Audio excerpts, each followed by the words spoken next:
Mumbai trans harbour link या Atal Bihari Vajpayee trans harbour link एक 21.8 kilometre लंबाई का एक सी ब्रिज है। कंप्लीट होने पर यह इंडिया का सबसे बड़ा सी ब्रिज होगा। यह मुंबई और नवी मुंबई को कनेक्ट करता है। यह सावेरी साउथ मुंबई से शुरू होकर थाने से होते हुए एलिफेंट आइलैंड से होते हुए चार्ली तक जाता है। यह ब्रिज ईस्ट में मुंबई पुणे एक्सप्रेसवे और वेस्ट में कोस्टल रोड को कनेक्ट करता है। यह 6 लेन हाईवे है जिसकी चौड़ाई 27 मीटर है और इसमें 2 इमरजेंसी एग्जिट लेन और एक क्रैश बैरियर है। इस प्रोजेक्ट की लागत लगभग 17,843 करोड़ रुपए या $2.2 बिलियन है। Mumbai metropolitan region development authority MMRDA ने 2017 में इस प्रोजेक्ट के टेंडर अवार्ड किए थे और 2018 में इसका काम शुरू हुआ था, जो कि 4.5 साल में कंप्लीट होना था। लेकिन कोविड पैंडेमिक की वजह से यह लगभग 8 महीने डिले हो गया है और अब यह दिसंबर 2023 में पूरा होगा। कुछ खबरों के अनुसार 25 दिसंबर को प्रधानमंत्री नरेंद्र मोदी इस प्रोजेक्ट का इनॉग्रेशन करने वाले हैं।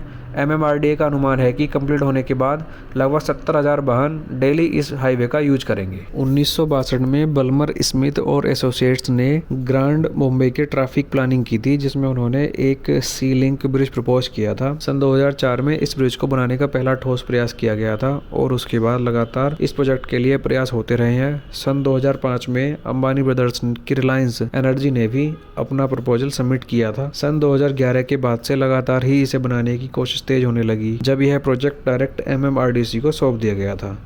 MMRDC ने 2013 में इस प्रोजेक्ट को PPP मॉडल यानी कि पब्लिक प्राइवेट पार्टनरशिप से EPC यानी इंजीनियरिंग प्रोक्योरमेंट और कंस्ट्रक्शन मॉडल पर शिफ्ट कर दिया। जनवरी 2017 में इस प्रोजेक्ट के लिए टेंडर्स मांगे गए, जिसमें कि लगभग 29 कॉन्ट्रैक्टर्स को शॉर्टलिस्ट किया गया था। टेंडर भरने की लास्ट डेट 17 जुलाई रखी गई थी, जिसमें 17 कंपनीज ने टेंडर डाले थे। इनमें से एक China railway major bridge engineering group और दूसरा IL&FS को होम मिनिस्ट्री से टेंडर डालने से रोक दिया गया था। 9 दिसंबर को MMRDA ने L&T IHI टाटा प्रोजेक्ट्स को टेंडर अवार्ड कर दिया था। इस प्रोजेक्ट को सर्वे करने के लिए 3 mm एक्यूरेसी वाले ड्रोन्स का यूज किया गया था। इस ब्रिज में लगभग 1.65 lakh metric ton reinforcement steel, 96.25 thousand metric ton structure steel और 8.3 लाख क्यूबिक मीटर कंक्रीट का इस्तेमाल किया गया है। इस ब्रिज में लगभग 70 ऑर्थोपिक डेक्स बनाए गए हैं। इस ब्रिज का लगभग 4.7 किलोमीटर का स्पैन स्ट्रक्चर स्टील का बनाया गया है, जिसमें कि 2600 टन वजन तक के स्पैन शामिल हैं। इसमें यूज होने वाले सबसे छोटे स्पैन की लंबाई 60 मीटर है, जिसका वजन 130 टन है। इस 4.7 किलोमीटर की लेंथ में सबसे बड़ा स्पैन 180 मीटर का है। इस ब्रिज का लगभग 3% हिस्सा ही साइड पर बनाया गया है, जिसमें कि फाउंडेशन शामिल है। बाकी स्ट्रक्चर को प्रीकास्ट या प्री फैब्रिकेटेड किया गया है, जिससे कि यहाँ पर लाकर जोड़ा गया है। इस ब्रिज पर साउंड बैरियर्स भी लगाए गए हैं, जिससे कि इसके आसपास रहने वाले जीव जंतुओं जैसे कि फ्लेमिंगोस को दिक्कत न हो।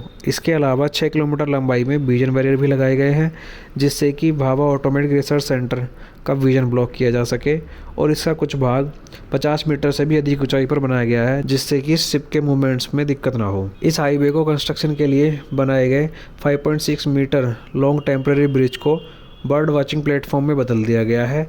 इस प्रोजेक्ट के लिए 85% जो फंडिंग है वो जीका ने लोन दिया है, इसके जिससे कि 30 साल का रिपेमेंट पीरियड है और इसकी बाकी की funding central government, state government और बाकी एजेंसियों ने मिलकर की है। इस ब्रिज को पब्लिक के लिए ओपन होने के बाद ओपन रोड टोलिंग सिस्टम द्वारा टोल कलेक्ट किया जाएगा, जिससे कि इस ब्रिज को बनाने की लागत वसूल हो सके।